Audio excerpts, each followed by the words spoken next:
Bow your head. Our Almighty Father in heaven, we're so grateful to be able to come before those that we represent here in Wells County tonight to do the work of the people.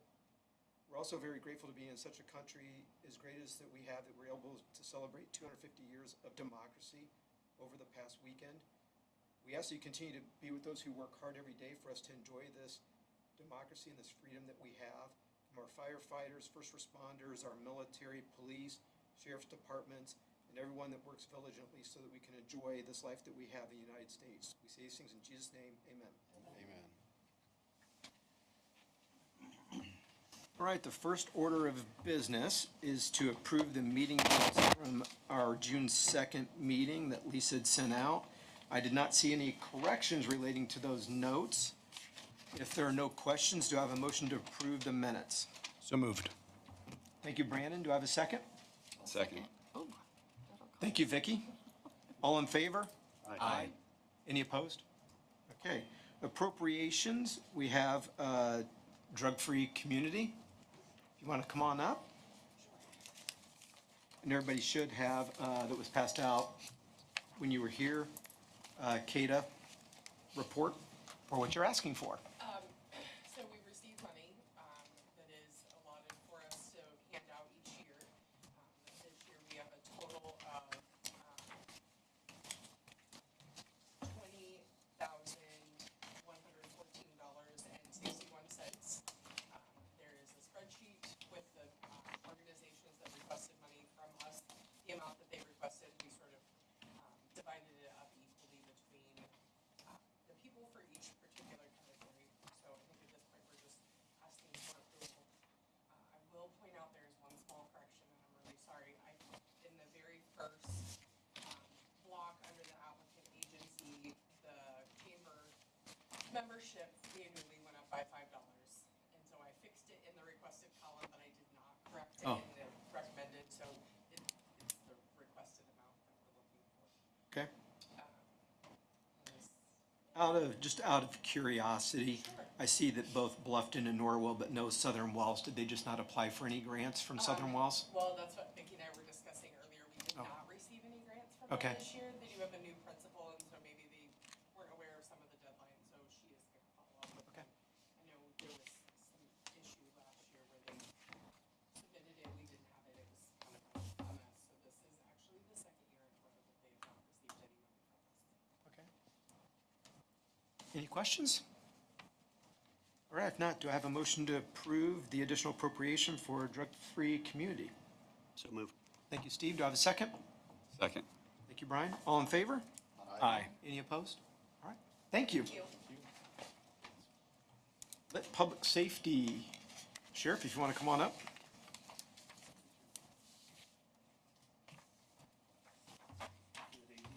Good evening. Good evening. I had put in the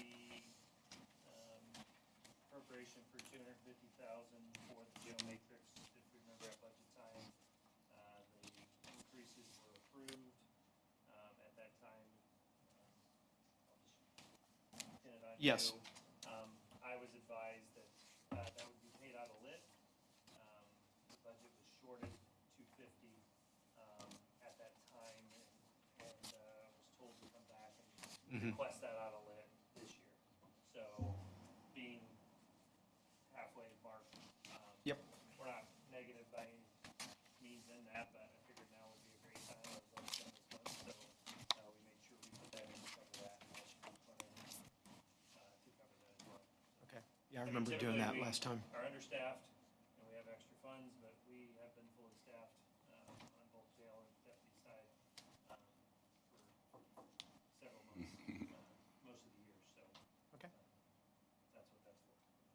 Any I questions? hope I am come budget hearings, so that I can tell Steve that we're fully staffed. Even though I'm not asking for extra jailers. Do I have a motion to approve the request from the sheriff for the $250,000 for the jail matrix pay? So moved. Is that Brandon? Yep. Okay, thank you. Do I have a second? Second. Thank you, Brian. All in favor? Aye. Aye. Any opposed? Thanks, Sheriff. All right, reassessment. Laura, if you want to come up.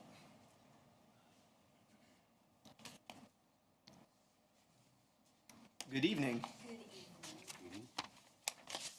So if you want to walk us through your request real quick, it seems straightforward. So we increased our flyovers from every 4 years to every 3 years.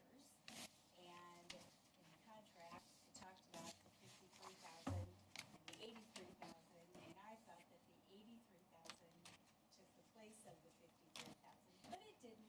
They won all their money. Okay. So I am $83,000 short in my budget. And you have, there's a lot of money in the reassessment account, right? You mentioned 250-some thousand in there to cover, so we have, It's coming out of reassessor.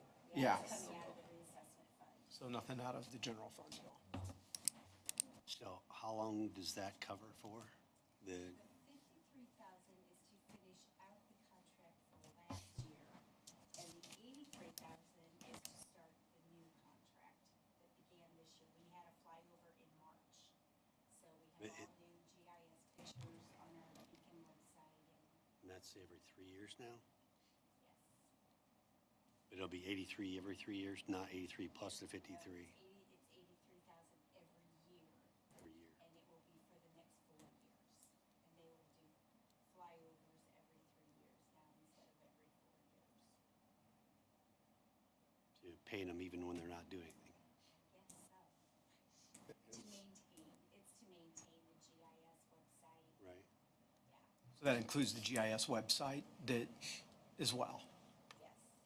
okay? Was that the same way as when you were paying the 53,000, same process? Yes, it's Okay, just it just went 30,000, up. it Just went went up, up. it just went up. And you're doing it every 3 years instead of every 4 years, Yeah, yeah, so a little more frequent. yes. Okay. We needed to increase it, we weren't keeping up very well, lots of new construction going on, and, so, we just felt that people don't like you on their property as much anymore, so sometimes the GIS is necessary to get measurements and see what's going on. Any other questions for Laura? If not, do I have a motion to approve the $83,000 for the service contract from the assessor reassessment?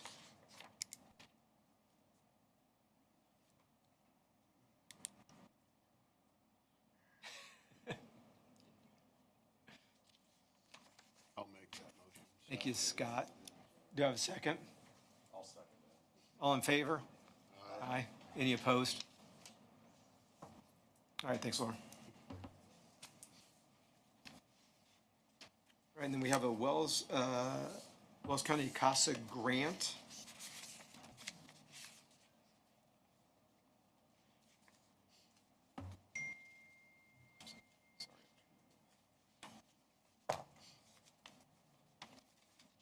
Looks like it's straightforward, it's just coming out of grant funds, right? So it's, they basically received rest of the state's grant money, and then this is how they're recommending to spend it, was a grant for $8,825, so, yeah, that would be from Jenny. So, it's just spending rest of the grant money that they had received, so, Yeah, I'll make a motion to approve that.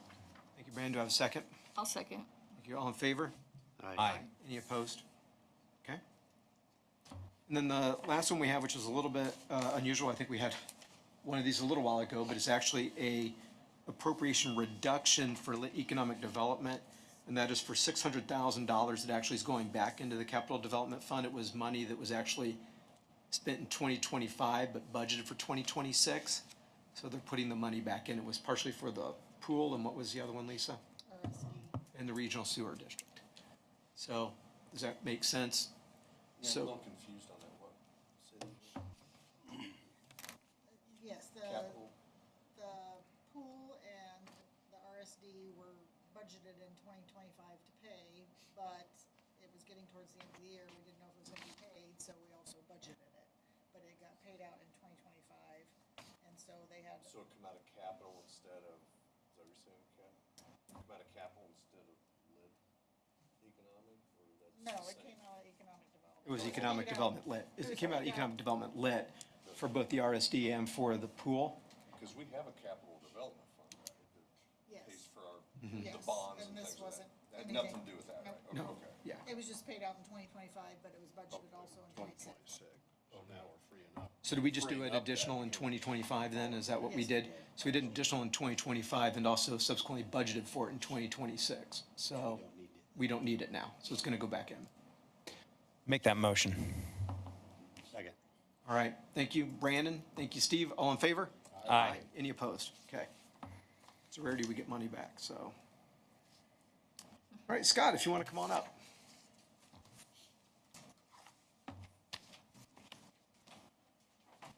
Right, give everybody a packet. There, I have the monthly activity report for June. Before that, I have 54 inmates in jail, 26 are pretrial circuit, 17 pretrial superior, 6 DOC, and 0 F6.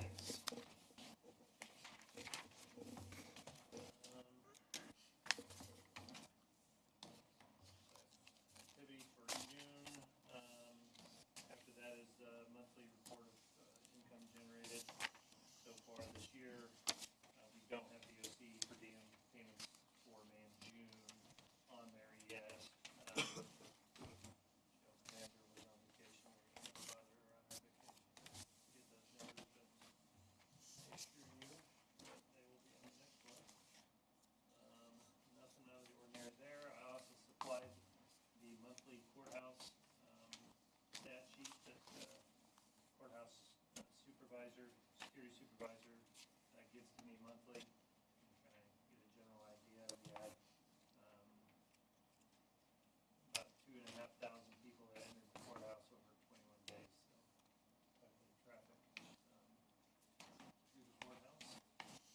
I actually worked up there for 2 hours this morning because there was a jury trial and they had 65, jurors coming in all at the same time, so we'll be up there this morning. Can I ask a question? Yes, sir. So if somebody comes to the courthouse with a knife and that's not allowed in there, do they get that back when they leave? Yep. Okay. Yep, we will hold it for them, they can either take it to their car, Right. most of them choose to have us hold it because they don't wanna walk back to their car. Okay, I was just curious. Yeah. I thought that would be the case. Yep, Scott, just back to the DOC per diem. Sure. Just kind of refresh my memory. A year or so ago, weren't we just getting paid one lump sum? Or it was like biannual or yeah, something? you're thinking, the F6 F6. is, F6, the okay. F6 is Okay. that we don't get, Yeah. yeah, we don't Yeah. house anymore. Okay. As you can see, I haven't That's- reported an F6 number for quite a while. Yeah. Yeah. Most of, all the F6s go to prison, now, Mm-hmm. instead of holding, that was something they did years ago to kind of offset the population, overpopulation in the prisons. The per diem, the DOC per diem you're seeing on the generated income is for, what we get paid once they get sentenced to prison. And their abstract is complete to the prison, and we start receiving payment, for every day until they tell us to bring them down, which And that, that's per month then? which we've been pretty fortunate. I saw, Anderson, today, an email from their sheriff, they're sitting on 60, I think it was 64 DOC, waiting to go down. So it's kind of been a tug of war. We're kind of at their mercy when they take them. Which it shouldn't be that way. Statute says they should take them or shall take them within 5 days. It's never adhered to. That's why they pay us.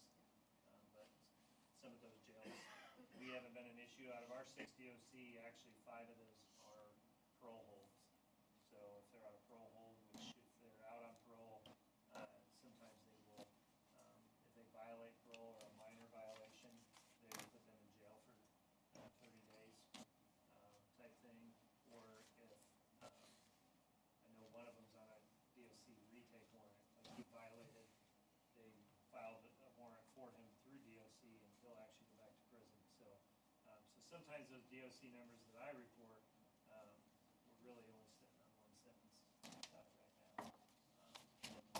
Go back, but we usually fluctuate. Sometimes we'll have 12 in that range, but obviously down in Anderson, their jail's a lot bigger than ours and a lot more inmates. So, but we do get paid. That's the only thing we get paid for now through DOC. After the courthouse stuff, I did provide the quarterly commissary ledgers for April, May, and June, to provide that.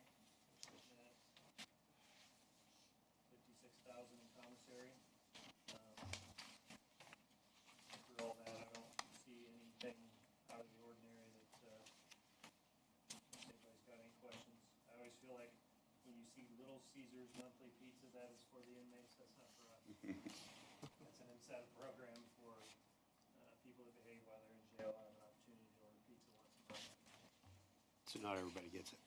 Nope, just minimum. If they're classified as minimum security and they don't have any rule violations or whatever, they're allowed to order pizza. One weekend out of the month, we have pizzas. They buy it through commissary, and then we put an order in at Little Caesars, and they bring the pizza out on Saturdays, and they get to eat pizza. It's actually pretty popular. I guess if you eat jail food 3 times a day, Little Caesars pizza. Pretty good. It's pretty darn good. Lisa, I did not give you this in my packet, but Lisa affirmed the pension reporting. Yes. Yep. So if you remember, starting last year, there was statute requiring for me to give an update on the police pension through our office once a year.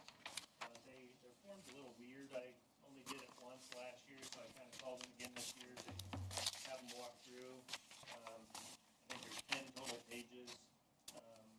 We can kind of go through the very first page. Does everybody say 1 to 10 on them? Yeah. Okay, so this is the main portion of our police pension, it's the Wells County Retirement Plan. This is the one that you guys put money into. All active deputies, including myself, we put in 3% of our pay into the pension every year as well, comes out of our checks to go in there. On page 2 of 10, you can see that their current participants kind of breaks them out. From the 6, 11, and the 3 separated. We have 3, so we have 6 people that are vested. That means they have more than 10 years on the department. 10 or more is when you're vested within our pension. There's 11 that are active within our pension program but are not vested, meaning they have less than 10 years. There's 3 former deputies with our department that were vested and left, but are not old enough to collect. So there's 3 of those that are hanging out there that at some point when they turn 55, they'll be able to collect. So you have 14, and then you have 14 active retirees. They call that in-pay retirees that are actively getting some form of retirement benefit at this time. Page 3 of 10 kind of shows, kind of breaks down a percentage of the employee contributions, the employer contributions. Again, the plan members, that'd be us, all active members are paying in 3%. You kind of So the county's paying 42.7% of, and that is, if you look down on the annual covered payroll, so that would have been the payroll from the last reporting during that period, and for what you guys put into the pension, that yearly, which shows up on our budget. Yeah, when we did the budget. That portion that you guys paid last year was 42% of that payroll. So they calculate this off of a minimum of 20 years. See, kind of go down on the very bottom of page 3. It kind of shows the assumptions of returns on. So we have a financial company called Baird who does the Actuarial. Yep, the actuarial and the investment portfolio for our pension. If you move to page 4, the midway down the page where it says additional information, it shows our pension being funded at 79.48%. So that's usually kind of, that 80% mark is kind of a minimum standard. They want you to be funded. Obviously, the ultimate goal would be 100% funded in our pension. So we're sitting at 79%. The returns for last year through investments, the portfolio made 11.1%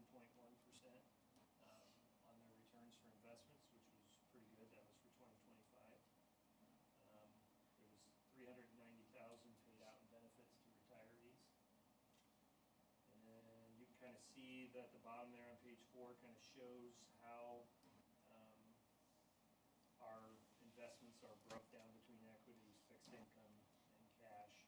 The percentages of our portfolio and how that's broke down. And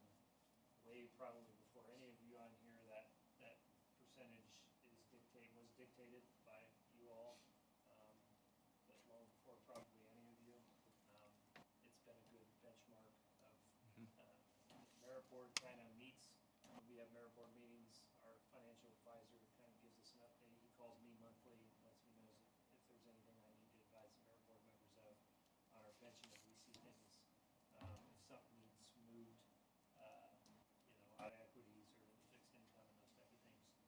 That decision is governed by the merit board, but we operate within parameters that were set by the council, if that makes sense. Yep.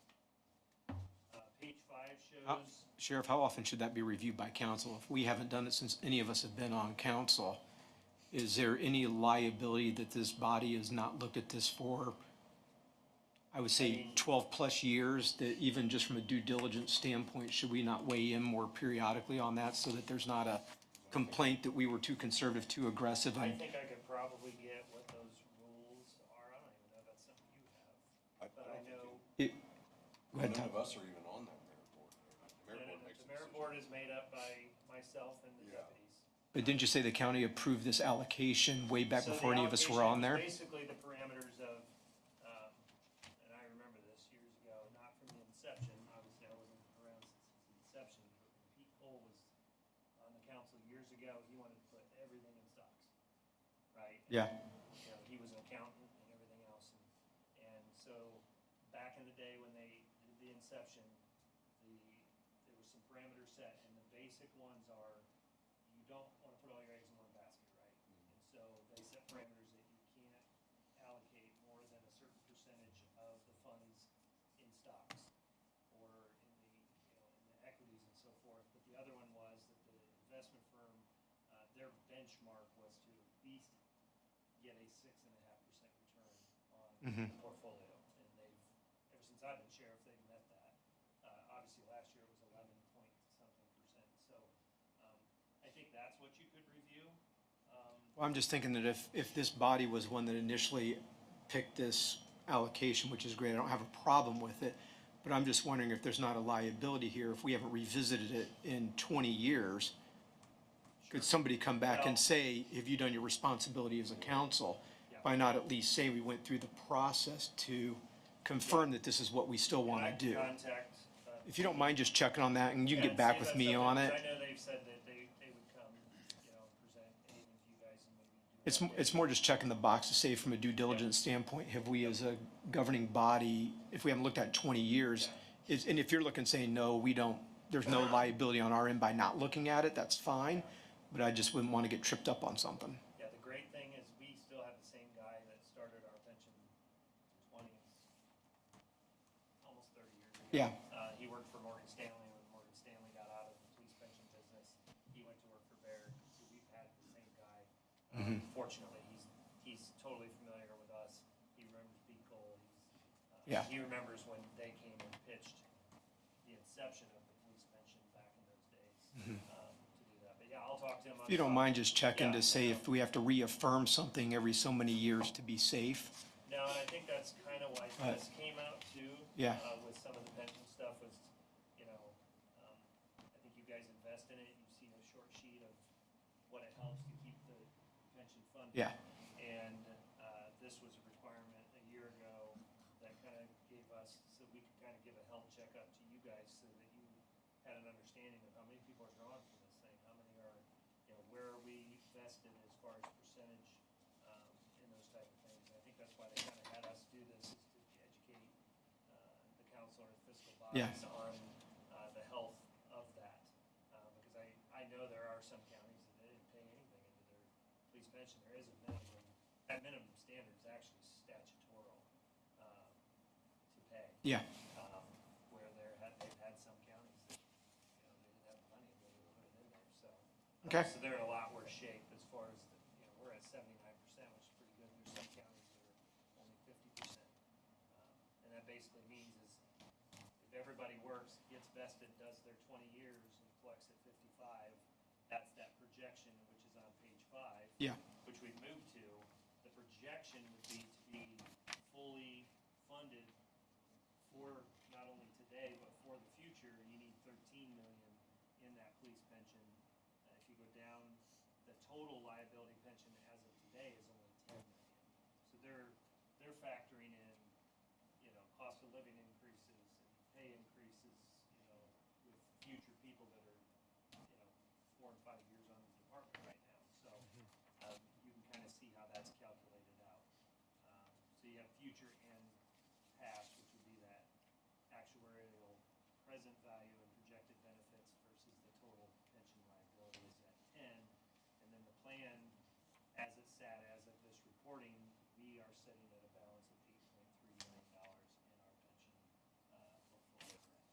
So we're not doing too bad. I remember the days when it was only $1 million in there. So we've grown quite a bit. Yep.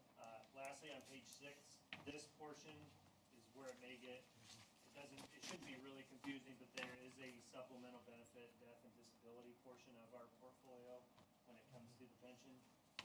We do on page 7, as you can see, there's 7 active employees because we all would be subject to that or could be subject to that during our employment or afterwards. There are 6, at the time of this, there was 6 eligible people that are separated employees but vested.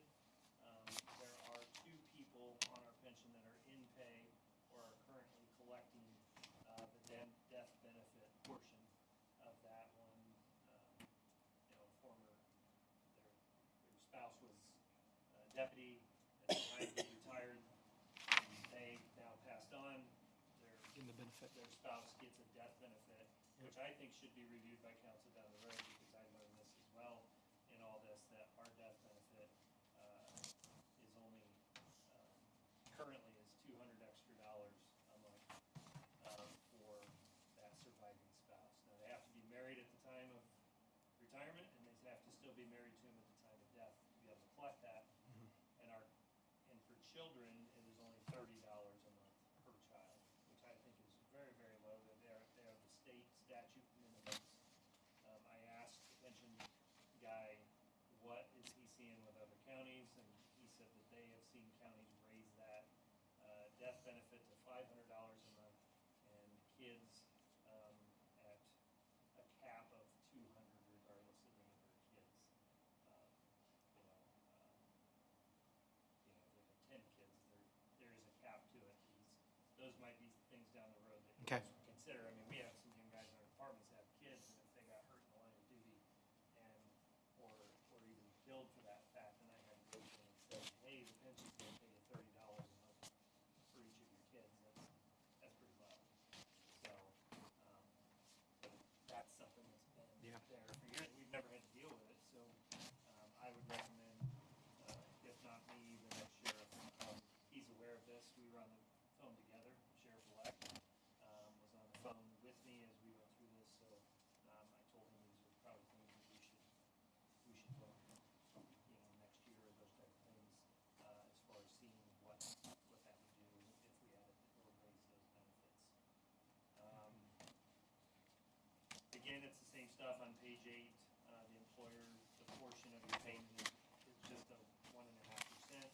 It's the same payroll cost that goes in there. On page 9, as you can see, we have 2 people collecting on the death benefits of former staff that has passed on and still have surviving spouses. We paid out a total of $4,800, and that would be that $200 per month on top of whatever pension they're getting from their spouse. Depends on what they chose in that. So that one is setting fine. I think there's a balance in that one on the last page of the net position on that is there's $359,000 allocated, but obviously it could go quick in the event of something that happened in that. So that one is totally fine because where our pension is at 79% vested, this one's at 151% vested. So. Yeah. Any questions on that? I know that's confusing. It's a lot of information in one shot, good. but I only get to do this. Well, it's So my what last time, but this Yeah. is What would the timing of your request for changing any death benefits or beneficiaries, would that be a Budget time. To me, Yeah. I would recommend that the I'd do it next at sheriff budget. do it at budget time because they do what do they call that, Lisa, an actuarial evaluation every year on the pension. Yeah. And that's where you guys get the sheet that says, pay this. What's this, and needed to this. fund it, right? And so there's a cost to that, and if we send them a scenario, they can run a whole scenario-based thing, and there's cost to it. Like $7,000, $7,500 for them to do the reporting to say, this, or if we want to lower retirement age from 55 to 52, which some agencies do, they can do the whole actuarial reporting to say, this is what it would do to the pension, this is what it would increase in your contributions, those type of things. But I think if you're gonna run those scenarios, you should run them all at once, because you're gonna be paying. You don't want multiple charges You there. don't want multiple Right. charges for them to do it, but they can do that at any point, so. But I would recommend for the next sheriff, then I will tell him. Okay. If they're gonna do anything like that, it should come out of budget time. Yep. Gotcha, that's what I thought. Any questions on it? Nope. Okay. The last thing on, which is on the agenda, I know Seth, you and I spoke about, we were presented, I'll try not to make this very long. Last night I went before the commissioners and got a memorandum of understanding signed by the commissioners. We're in a unique situation, in a partnership with Norwell Community Schools. Shane Nuenswander, if anybody knows Shane Nuenswander, he's a 25-year state trooper from this area, lives in Wells County, went to Norwell. He was hired as, he retired as a trooper, going into the schools to run their criminal justice program. If you remember, there was kind of a snafu a year ago at Northern Wells, wanting to back out of the SRO because they wanted to, their main explanation was they wanted more security than just one SRO. We since have a new SRO in the school this year. He's doing very well. The school is very happy with him.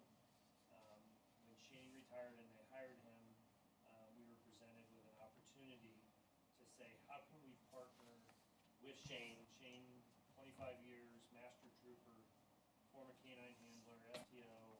I mean, the list goes on and on with Shane. Shane is an excellent officer. He retired as a detective. He is a full-fledged certified police officer. And so we had several meetings with Norwell and sat down and said, how can we partner with the schools to add additional security, which is what they wanted to do a year ago.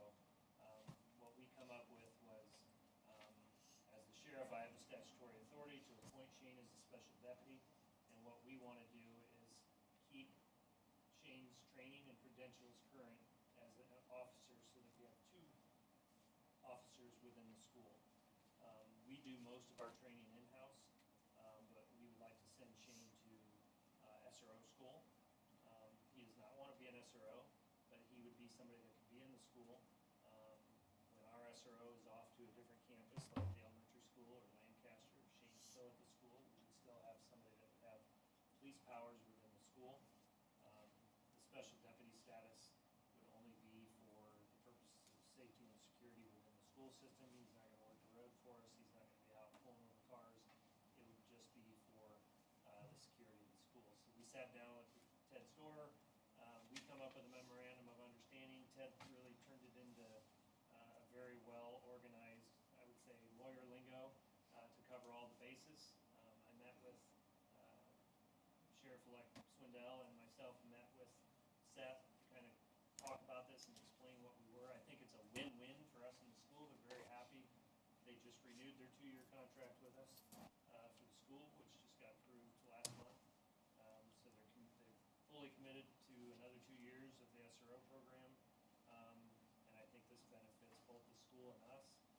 We wanted to make sure we checked every box. If you read and it went through that memorandum of understanding, it kind of covers every basis. We had 2 big concerns, not big concerns, but 2 concerns that we wanted to check off the list was the liability. The school carries liability on him. He is not an employee of ours. But we also got with Wright Insurance, and they will cover him under our liability at no extra cost to the county. He would be covered kind of both ways if he was to act as a law enforcement officer. The second part of it is, with us providing all this training, and my question to Seth was, we are looking very minimal cost of training. We would supply him with equipment, supplies, as far as, anything police related, we would supply him with. We're not looking at cars or anything like that. Yeah, I was gonna say not cars. Yeah. We're just talking, if there's a vest or, equipment, gun, a holster, those type of things. Those would be provided by us. But the training itself, again, most of it's done in-house, but to send to SRO school, and there are a few things throughout the year, I can see that we would have a very minimal training cost. And the question Seth was, and I'm asking tonight, can we use, our appropriated training funds towards that? I mean, we're talking less than $1,000 a year. Most of that would just be a one-time expense by sending them to SRO school, because you only have to do it once, unless you go to an advanced one. But we felt it important for him to go to the actual SRO school. There would be we would be able to cover it in our budget. I'm not asking for extra money. The other question was, I called State Board of Accounts, had a conversation with State Board of Accounts, and told them what I just told you, and said, if I go before the fiscal body and ask, can we use appropriated funds? You know, I kind of felt like it was back when we had the reserve program, or, you know, with him not being an employee, I wanted to make sure that we weren't violating anything with State Board of Accounts. He assured me that, it was totally doable within the appropriated budget. I said, I'm planning on going before council and asking permission, the public hearing, and it'd be record of it. Is that good enough? He said, you're going well beyond, well above and beyond what is required for it. He says, you have the authority, you know, through State Board of Accounts, that's in no way a violation. But he said, by going before you guys and asking permission to do that, is,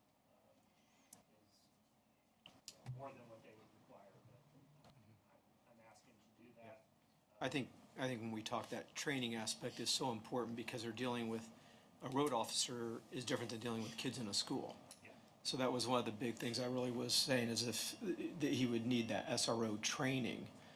Yeah. So I'm, And again, for under $1,000, that doesn't, and it's coming out of your budget anyway? Yep, I wouldn't, I don't believe that I would need any additional funding in my training budget to be able to cover it. The biggest expense would be this year by sending him to SRO school. Most of them are offered in the summer, which is right now. So if we can get him through that training before, school starts back up.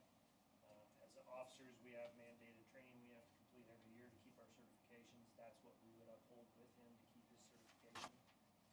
The two catch-alls in this, so that if there's any questions about it, special deputy status stands until the end of my term, at the end of this year. So commissioners approved this last night. The intention, and it's laid out in the MOU, is prior to, on January 1, the new sheriff will have to reappoint him as a special deputy and have to resubmit an MOU to the commissioners, Okay. for those two status things, because special deputy status is only, it's not forever, it's till the end of my term, and then the new sheriff would have to appoint him as that status. Thanks for bringing that up, Scott, because there's an inconsistency on the second paragraph. It indicates that this MOU is for the next 2 years, and then on the last page, bullet 12 says it's only good for the next 6 months, so. But yeah, remind your, County attorney? no, well, that too, but your replacement, your. Sure, yep. That in December or possibly budget time, this needs to be discussed again. Yeah, he won't be elected yet until January 1, so he won't have the official power to won't have deputize the somebody powers, until yeah. January They'll 1. be- they But I would want to be- make sure we don't forget about that, because it's not going to be on our radar to remember that he needs to come back. So we'll want to be clear that that's on his radar to come back and say, For the funding for 20. well, for the the whole MOU to MOU. get signed again. Yeah. This is void, Because I thought you said December that this has to 31. be, yeah, that this has to be re-signed Yes. by the commissioners, that it's on his radar to get that done, because otherwise, Yeah, we. if you know what I mean, we're not yeah, going to be we sitting here discussed, remembering to that's do why the two this. things Yeah. That I brought up, he's well aware that he'll Okay. have to reappoint Shane, and they'll have to do a new MOU. Yeah. Starting January 1. Okay. Um, So do we need to approve the MOU, Lisa?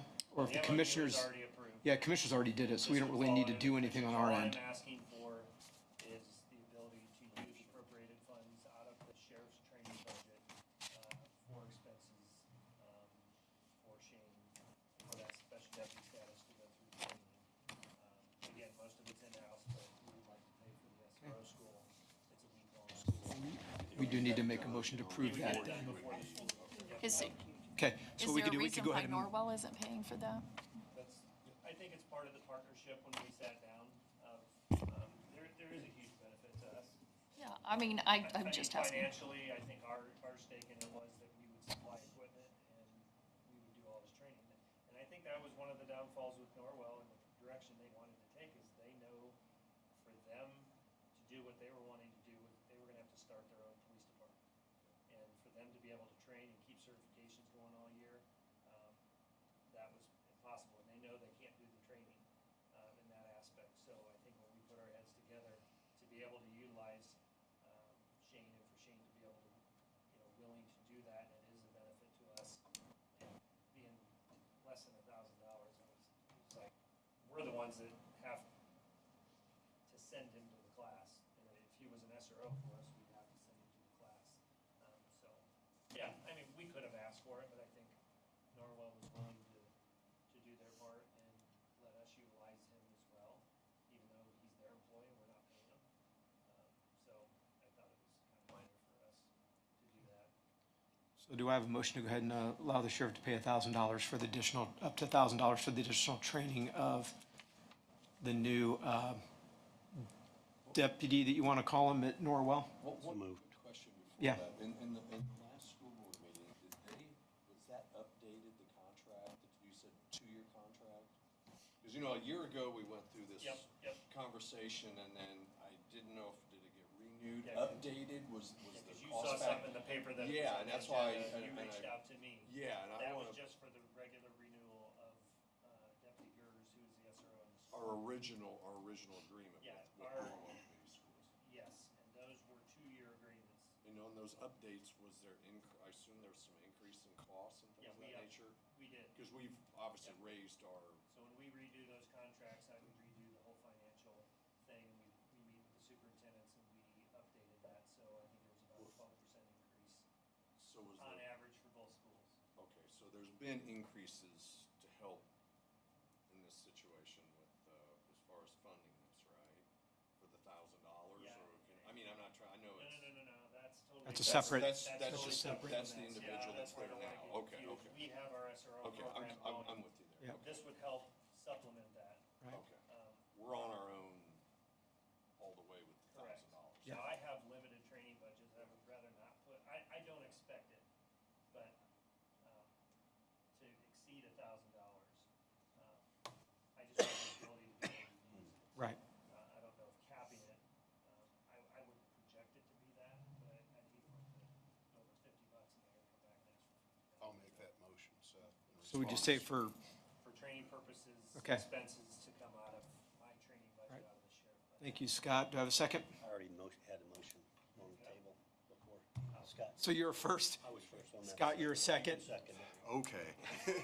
All in favor? Aye. Any opposed? All right. Thank you, Sheriff. Thank you very much. Just a heads up, the school board meeting for Norwell is next week. And the MOU is going, it's already signed by the commissioners and myself. It's going before the school board next week. And once their superintendent and president of the school board signs that MOU will be. Official. Yep. Okay. Thank you, Sheriff. Thank you very much. Thank you. Appreciate your time. Matt, thank you for waiting. If you want to come on up.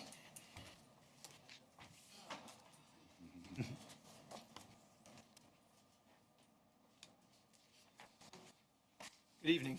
Evening. Oh, Well, if you want to go ahead and get started. Yesterday was the last day of Mr. Larry Palmer. He was an operator on County Highway, 48 years. Wow. Larry's main job as an operator through the other 6 months of the year is the mowing and the grading of gravel roads to the south end of the county. And in the wintertime, he would get his tractor and he took care of one of our routes. So in order to take care of all of our roads in the wintertime, 2 of our routes are actually taken care of with tractors. Wow. Since Mr. Palmer's retired, let me digress. This winter, watching what we had Larry do when we did not have, any reason for that tractor to be running, he helped us in the shop, welding, doing repair work, when needed. And so that is something that will be lost. But that time in the winter is very important because that's usually when we break our equipment the most. We see most of our breaks. Whether it's here or my previous position, that's when my trucks went down more often than not.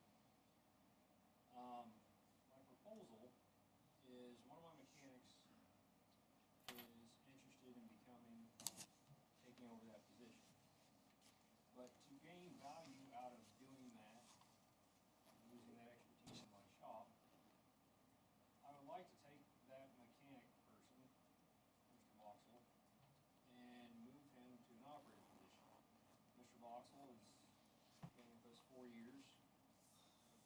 pay matrix. That puts him at, $27.35 an hour. Mr. Palmer was at $28.92. And my suggestion would be to use Mr. Boxell as a dual employee. Yes, he operates the machinery when we need him to, but when we need him the most, I can pull him out of that machine and put him on a truck. Which is about a good chunk of the winter, that's gonna snow. Now, if that means two different pay rates, I'm open to that, if that's something that's possible. Or leave him as is, as it would take him, I believe, we're in year 4? Yeah, it's year 4. It would be the year 14, so it's about 10 years before he would be at the same level of pay as whatever he was. I'm not seeing the, how do I say this? Asking for more than what was in that being paid in that position while opening the mechanic position up to bring on a full-time mechanic in his spot. So long story short, 2 full-time mechanics and then 1 half-time mechanic. Our equipment continues to age. I put together a strategic buying plan to see what that looks like, and that's a little bit out of our budget. Our oldest truck in the fleet is a 1994. Our distributor that is getting replaced next month is 2002, and those usually don't last more than 12, 14 years with a flow back. So we do have quite a bit of work to keep us in business. So my proposal is to move Mr. Boxell over, make him at the same pay rate or split pay rate between if he's an operator or in the shop, and then open up that mechanic slot to hire another full-time mechanic.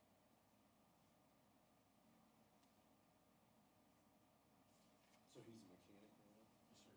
Okay. And you want to make him dual operator and mechanic? Yes, sir. And if you did that, you wouldn't need that other mechanic to hire? I would. You still would? Correct. Okay. Just want to make sure.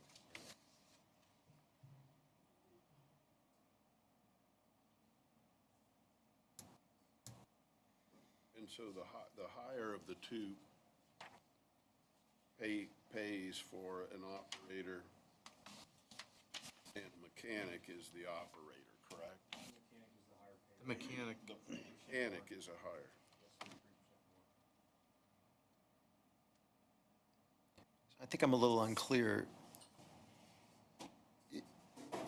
Are we talking about a pay cut or a pay raise? Leaving him as is, in his current pay grade. Continuing to pay him as a mechanic. mechanic, even though we'll be doing operator work, which gets paid less. Sorry, what was that again? Just to pay him as a mechanic where he currently is, but then he would be doing an operational, he would be doing operator position. So we're not talking about changing pay. Well, unless that's what we choose. He's suggesting either leaving him where he is or doing dual. So that would mean paying him operator pay when he's doing the road grading and that type of thing. And then when he's doing the mechanic work, paying him the mechanic pay. Because right now in the pay matrix, the mechanic is $27.49 an hour, is that right, for 4 years? Yes, sir. And the operator's $26.71 an hour. Correct. So what you would prefer, obviously, which I understand, is if he's a mechanic, you keep him at $27.49 an hour, but he'll be doing some operator work because you need to fill that slot doing operator work with a retirement that happened. Correct. So this employee is asking to do operator work and take a pay cut to do that. He asked if that was a possibility. He didn't ask about the pay cut, he asked about staying where he was. But he was curious if that was something that we could do split because he's seeing the other employee in there doing repair work. So the other employee was kind of doing it as a part-time of each, even though he was officially slotted as a operator. So if we did a split, it would be a pay cut Correct. to the employee. Correct. And currently, when we are short, when I first got here last year, we had mechanics running equipment because it takes everyone sometimes Well, and I love the idea at the highway garage, people being cross-trained with duties, because you never know, especially plowing snow, when you may have to pull somebody in. So, But you gotta be careful Yep. with compensation. You do, because since there's if I- 3% if difference. Any one day, I could be a mechanic and an operator, easy. In any 1 hour, I could do those job functions the same, but you're paying me for the lower of the two. If you pay me for the higher of the two, then anybody that would ever touch a wrench is gonna say, I need dual pay too. So, I'm recognizing the challenge that you have. I'm not arguing against you. So then, that's what I'm trying to get to, because currently, when the two mechanics are behind, the rest of the team does their own oil changes on their trucks, so I'm trying to get away from that.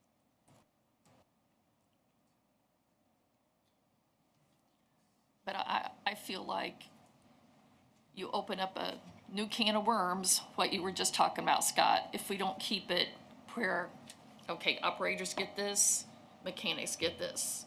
Otherwise, we don't see it in the future because we don't know what's gonna come to us. But this has happened with some other things where all of a sudden it bites us because we changed something and then it ended up being a problem. Is there any other employees wanting to do something similar to this, or? I mean, I'm just curious. Yeah, he and then my assigned manager, who is also at a higher pay rate, has asked about it too. And I'm not seeing the value in moving him. He's not specialized in this side. I mean, I'm not trying to put that individual down in any way, shape, or form. I'm trying to understand what we're accomplishing. Giving us additional mechanic resources. We have two mechanics now. This will give us 2.5. Yeah, but he can do the mechanic's work. He is a mechanic. He's gone to school to be a mechanic as well, and has a degree for it. If they turn him into an operator, at least half the year, let's say, then he's losing half a mechanic, or at least a Okay, so mechanic for half the year. So he's gonna hire another one. yeah. Right, but So he's you- overpaying that operator too.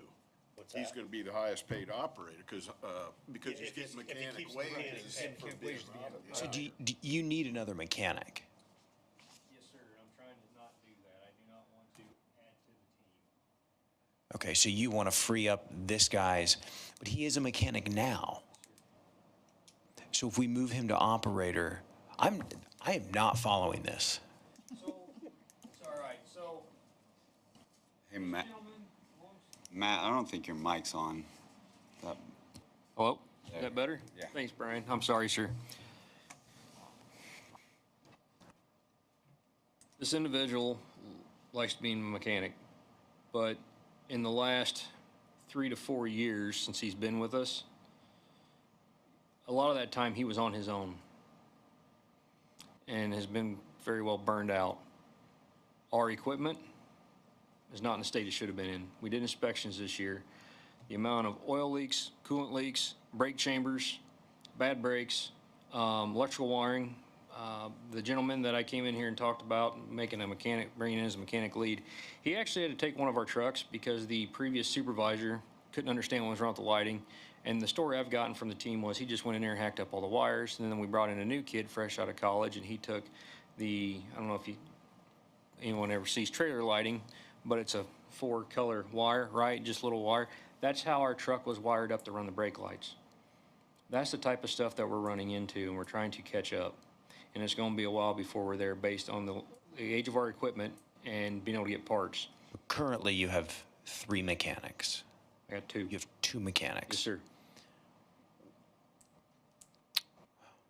And you're talking about moving one of those mechanics to be a part-time operator. Yes, sir. So that would bring you from 2 mechanics to 1.5. Then Right. looking at filling that position to stay within the current table. Okay, so then you would fill that position and you'd end up with 2.5. Correct. Okay, Yes, sir. got it. Apologies. Now, Along with this move, then, in other words, we're hiring an additional mechanic. Instead of a But we are driver. not gonna hire an additional operator who just left. So an operator just retired after 40-some years, we would not be replacing that individual, though. right. Because this mechanic, Easiest way to handle this Be- is just, if he's an operator, get paid for an operator pay, And that way, you don't, in the future, somebody says, oh, I was doing this part-time, and you pay them for what they're doing. That seems the simplest, Yes. Okay. in my opinion. It'd be complicated Sure. in a weekly situation, but if he's running truck, you know, for plowing snow for 3 days, he would be obviously an operator. And then if he had to come back in to work on something, can you split those hours on what they're doing? Is that, I mean, for the type of work? Yeah, you he's can. doing? It's an administrative issue. Yeah, I it's mean, more that'd of be a the payroll. unhandy part of it. The but that bookkeeper would just have to keep track to say this many hours are billed at the operator rate and this many hours. Problem right here, right? Yeah. Yes, yes. So you just bill the many hours at the operator rate when he's an Yeah, if he operator, had and you bill the rest of the 20 hours as a mechanic. operating and he had Sure. 20 hours working in the shop doing that, they just have to separate. That would be the easiest way to do it. Would be if he's getting mechanic pay and then he ends up being 3/4 of an operator, then he's. you're still Then paying the mechanic operators- pay, Then you got. Right, then the other operators employees are that looking at him not going, happy. you're getting paid more than I am, and you're doing majority of the work I'm doing. That's how And unions get. so I think if you do, That's right. yeah, I think if you just keep track of the I'm fine with that. hours, That's- yeah, just keep track of the hours and bill it whatever hours they are as an operator versus mechanic. So at this point, one Keeping person track of the hours, I think, would be, It shouldn't be a big problem. They could code it some way. I mean, coding by whenever they turn in their payroll, and that shouldn't be a big issue. I don't know, this seems like a bit of a mess to track that. I mean, If is you it, do payroll, is the- it's not, no. is there anything we have to do, or do you have the administrative authority to? We don't have to do anything, do we? It should probably be noted in the salary ordinance. I don't want to touch the salary ordinance. their hourly, is that, I mean, that would change still be.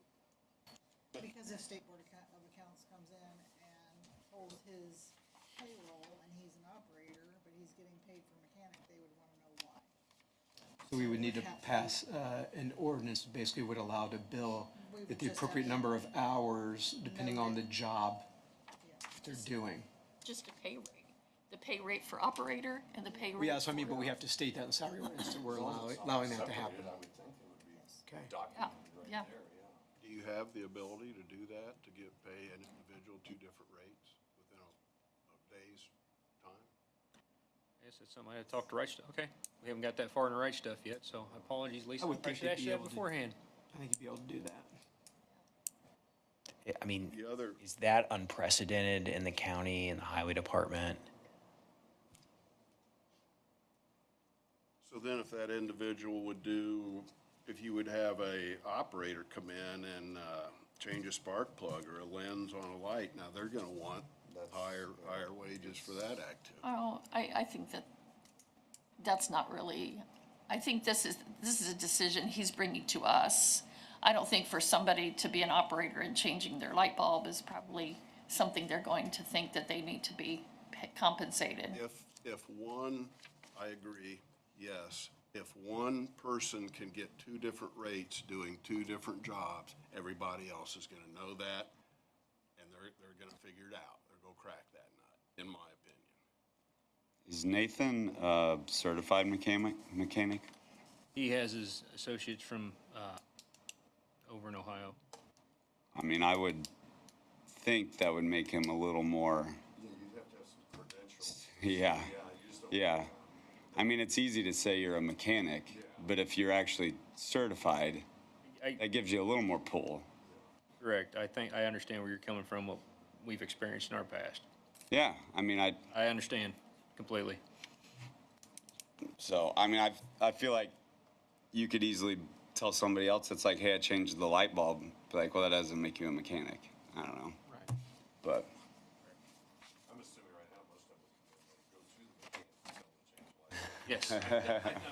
Yes, they do. So if they have an, if they have an issue with the truck, we have a couple backup trucks and then they hop in those and take off. Yeah, it's usually mechanics from there. But if I could make $2 more an hour doing it But I myself. mean, you wanna be somebody that is a mechanic, you know. But to get the Yeah. mechanic, you could say that which I think is what Brian's getting at, to get the mechanic pay, you have to be actual certified mechanic, or you don't get that pay. But are these certified mechanics? As associates, You say they are, they have some type, but the existing two Correct. mechanics have some type of certification. Correct. And that's something we'd have to, Matt, you'd have to decide. Right, I mean, as- we're not, Yeah, I'm not looking to, you'd have to use your judgment on what you. I've lived in a world where just because we brought somebody in off the street with a toolbox, we called them a mechanic. And that was the bane of my existence. And if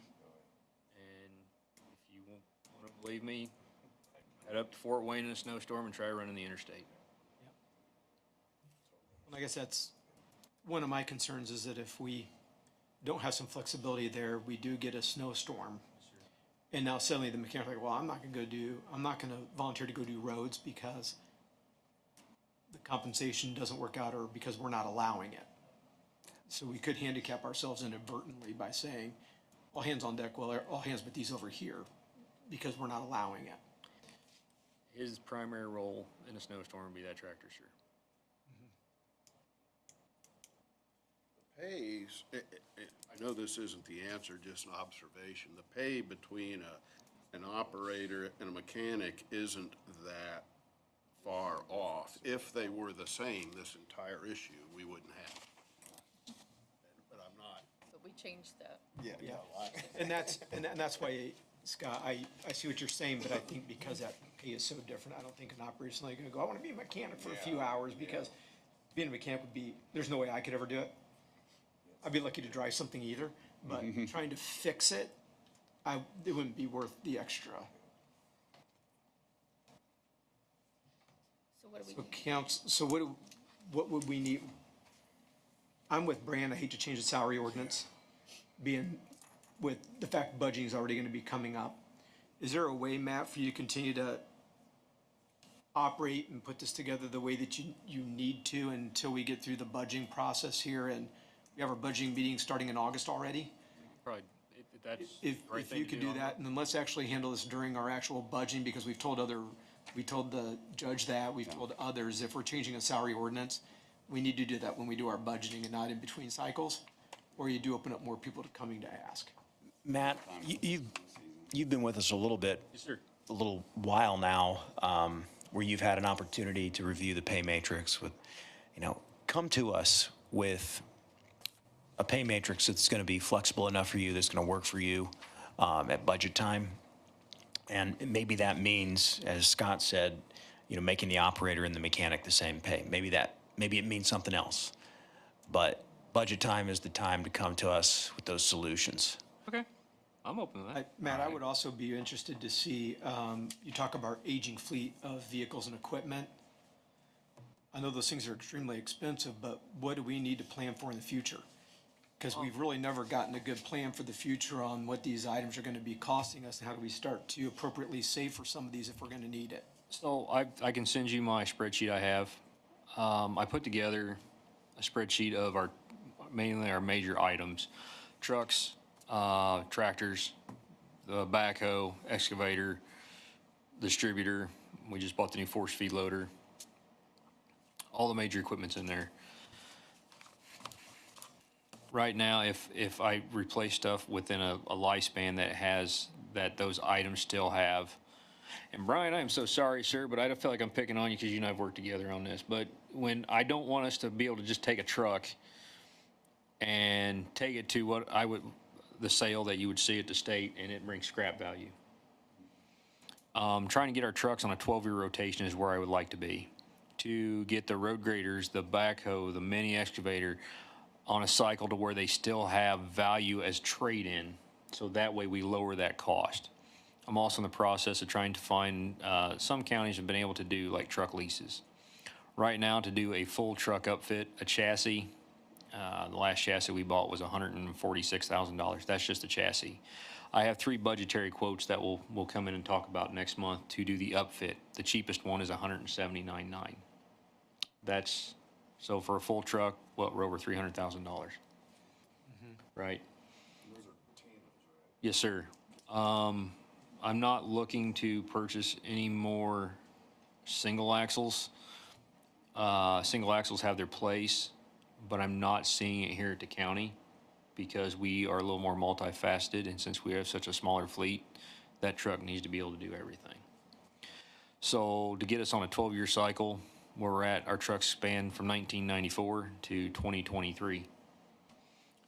We have two 1998s and a 2000 that all three need to move on. The 2000, we actually broke some pins on the underbody to keep the underbody from swaying.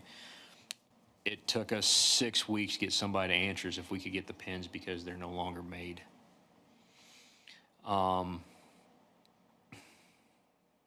We have F-150 in our fleet we just put brand new rear springs in and did a rear differential on it to keep it moving. It's a 2008.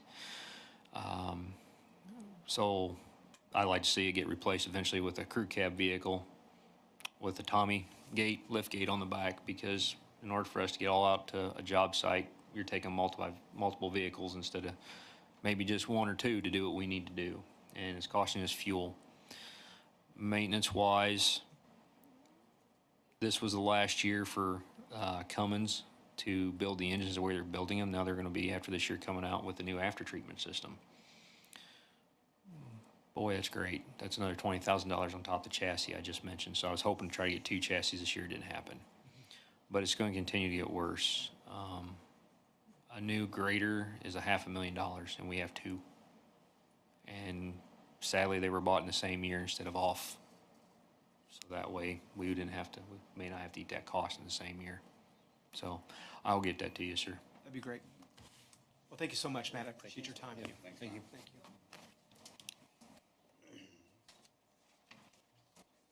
All right, so just under miscellaneous, hopefully everybody has the county council budget dates on their calendars. I don't see them all listed there. Do you remember what all the dates were? If not, we could email them out to everybody, Oh, yes. the budget dates. Yeah, just to, August just to make sure I've got. Yeah, I've got them on my phone here. Actually, here, I got them on my computer here. I know the 26th and 27th. Yeah, the big one are is, nice. The big one is the week before on the 18th. let me see, no, it's the 20th. So we have all day on the 20th, Thursday the 20th is the big, That's one. all starts day. 8 in the morning. Yep. And then, have down the 26th, Wednesday the 26th at 5 PM. Correct. And Thursday the 27th at, I've got 5 PM. Are those 5 PM or 6? 6. I'm sorry, those both dates are actually at 6. Start date is 6. I put travel time on my calendar, so my apologies. So the it's not 26th and 27th are at 6 PM start dates.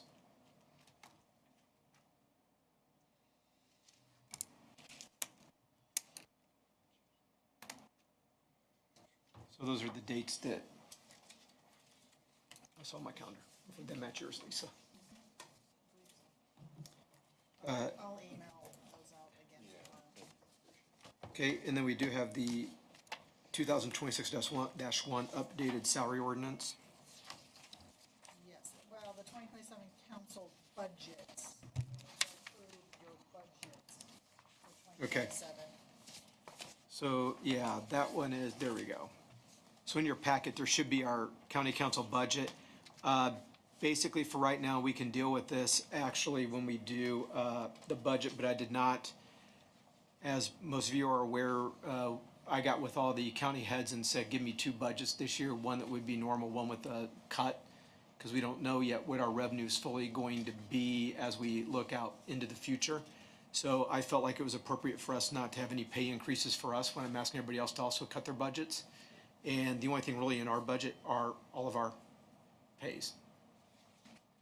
So that was the budget that we just need to go ahead and we need to pass that, Lisa. You can vote on all of these if you'd like, but you're also budgeting The salary, cumulative capital development fund, which is the highway bond. And rainy day, so yep. Yes, we can do is those all, budgeting which are all, nothing Yep. for that one. Lit correctional, that's the jail bond. PSAP, which is E911 services. Yep. 650,000 this year for 27, and EMS services 400,000. These are all, this is proposed budget. Proposed, yeah, so we can always change it when we get to budget time. So these are all just being proposed numbers.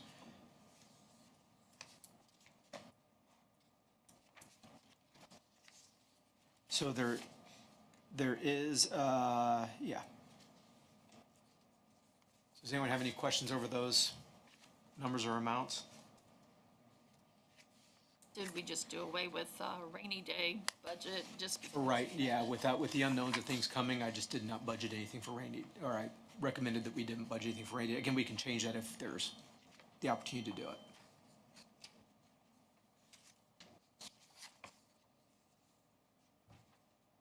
What's the 911 increase? The 911 increase is that each year that goes up as we, so just a little bit of history, we took some of those credits away from the property tax, and we specifically put them into the PSAT 911 fund, so the money would be the only defined fund 911. Several years ago, it was brought to our attention that our 911 fund can't be used for salaries or shouldn't be used for salaries and day-to-day operations. So we've eventually been pulling more and more salaries over into, we split this with Bluffton, correct, 50-50? So that is, 650 is gonna be a high number, we probably won't need all of it, but that's the money that's being allocated in there via those tax credits. So we'll budget for it, but we probably won't need all of it. I haven't gotten the 911 budget yet, but I'm guessing it's not gonna be, you double that 1.3 million, I don't think it'll be that high this year. And then we're bumping EMS up as well. We are, but we do have an executive session on EMS coming up, so there could be changes on that one as well. So that's why it's tentative, because these numbers are likely going to change.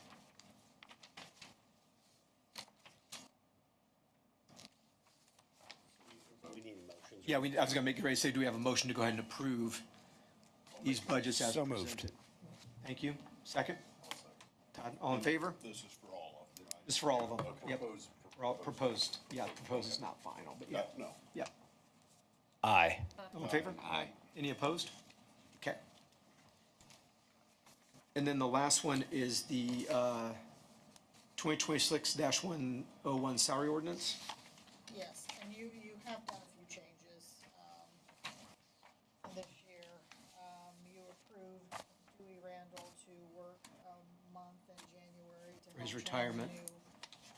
State Board of Accounts did mention that they wanted election worker pay in your salary ordinance, so I just attached toward the back, the resolution that was passed regarding that pay. Okay.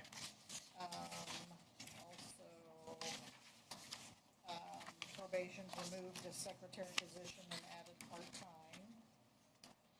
And the highway implemented a crew leader position and lead mechanic position. And health department had a grant that the public health nurse was getting paid $10,000 of their salary out of that grant. Okay. Those are the only changes. And hopefully this will be the only one we have to. Is this a -01 because it's just? First one we've, That's- it's the first revision, right? Yes. It's the first It'll time that we've be- changed the it'll be salary ordinance. I thought we've had several of these in front of the board. No, last year I think we had 4 or 5. We had 4 or 5, but this year And we've this been is trying our not to first. do them. Yes. We've been trying to tell people no, but these are ones that, yeah. We would have had the one in January that would start the year, though, right? Yes. And I put effective date, effective hours 1/1/26. I put effective in there. But this, if passed, this will be ordinance number 2026-06. Oh, it says 01 on here. That's the first. That's This is the, the original. That's the original. yeah. These are updates to the original. Okay, because on here, 2026. Oh, we're just updating. That's Okay, it was there you the go. first one. Okay, Okay. so- I follow you now. All right, I'm good. Right, so do I have a motion to approve the salary ordinance? So moved. Thank you, Brian. Do I have a second? Second. Thank you, Vicky. All in favor? Aye. Any opposed? Okay. So the memo for notification for DLGF, where's that memo at? Here, Okay. So basically, we have to give a notification to the DLGF, and Lisa, correct me if I state any of this incorrectly, but just the county officials are evaluating potential lit modifications that if approved would become effective January 1, 2027. just simply notifying them that we could be making changes to our lit. Doesn't mean we have to make changes, but if we don't submit this, then we can't make any changes. So it's one of those to where they almost force your hand to tell them that you may have potential changes. Otherwise, if you do decide to change something, you can't. So it's just more of formality. So with that being said, do I have a motion to approve the lit notification memo for DLGF? So moved. Thank you, Vicki. Do I have a second? Thank you, Brandon. All in favor? Aye. And then one last thing to update council on. At the last meeting, you gave me the approval to move forward with that MUST program that involved the city of Bluffton and future tax rates with the new SB 1 that got passed. New information came to light, which usually does after we approve that, but it's not just involving the city of Bluffton. It's every municipality now in the county and also the school systems as well. So we spoke to several counties. We got their notifications that they're using to notify everybody that they have to come and Like a non-binding. non-binding. It's all non-binding. It has to be a open public meeting, so we're gonna do it here. Each of you, if you want to show up, will be getting a notification to attend. But the president of council and the other governing, you only get one representative from each. So even though more people can show up, we don't need everybody commenting on it. But they have to present their budget, and they gotta say why they're asking for what amount of money they're gonna ask for. And, yep, We used so, to do that, after Yep. circuit breaker, the Yes. constitutional amendment, we did Yep. that, it was non-binding. so that will include library. Yeah, anybody that's getting lit, has to come and present. So it was a list of, I don't remember, 15, 20 people. Yeah. So it's because of the lit, the reason why they have to come? Well, initially, the way that we read that was that if you're a municipality with more than 3,500 people, you can set your own lit rate based on Senate Bill 1 going forward. But then you lose, there's some complexities involved in it. So the idea is that they wanted the city and the county to get together to determine, is it better to use the county overall lit that's for everybody instead of the city adopting their own lit? So the idea was, well, if it's for 3,500 or more population, that's just Bluffton. None of the others have it. Well, they basically came out and said, it's gotta be everybody that receives lit, has to come before you and basically say, now, Bluffton is the only one that can still change their, or create their own lit, the others can't, but they still have to come before us with their budgets and ask for the amount of money that they were either getting before, or justify why they should get money at all. So if the population's over 3,500, which is Bluffton, would be the only one that Correct. would meet that standard. Do we have any power to say that, is it non-binding or is it binding? It's a non-binding process, so Okay, what we've that done for is, them also. Lisa is the only one that has a sign-on in the software, only the auditor does. She shared it with me, and it's a pretty reasonable lit rate that could satisfy everybody if their budgets are all in line. But it gives us that ability to say that if your budget's out of line, you're not gonna get what you're asking for. Or if, for some reason, I've got a good working relationship with Mayor Menzer, I don't think it would happen. But let's say he gets mad and says, I'm walking, I'm gonna go do my own lit rate, then that does affect the formula on the other end Because as they're over well. 3,500, so they can Correct. do it with- Yeah, and then in a couple of years, I guess, whenever they do census again, Ossian probably will be over 3,500, because I think they're close. They're not there yet. But, so, I didn't want, because all of you will be getting a letter and an invite to this meeting, I didn't want you to go, now, wait a minute. What's all going on? It was a kind of a last minute change. I'll send it tomorrow, but it's August 25th. It's a Monday, August 25th at 6 PM, I believe, in this room. But that will all be in the letter. The letter will explain what we're asking for, so you'll see what we're asking all these entities to do. And are all there? That's one night, all of us One night, coming? that's, yep, And you can have more than one meeting. you can. But your deadline's October 1st to notify DLGF of whatever change that, then that would become non-binding. So we would have to, I assume, prove that as a council. That whatever we present to DLGF then would be non-binding, right? This is all new, by the way. Townships are in this too? Townships, yep. So AJ will get an invite for it.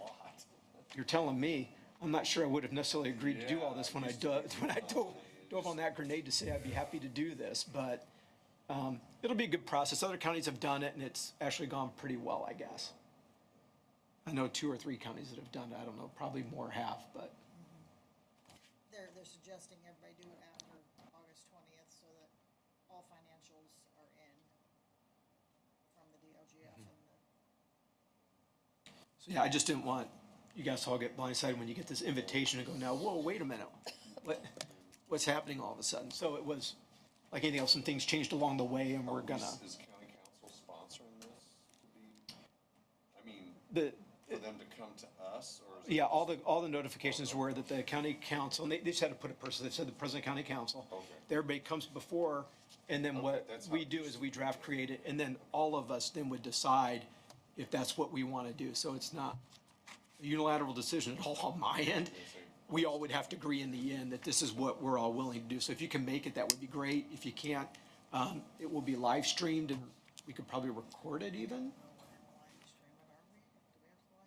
I assume it's a public meeting, we probably should.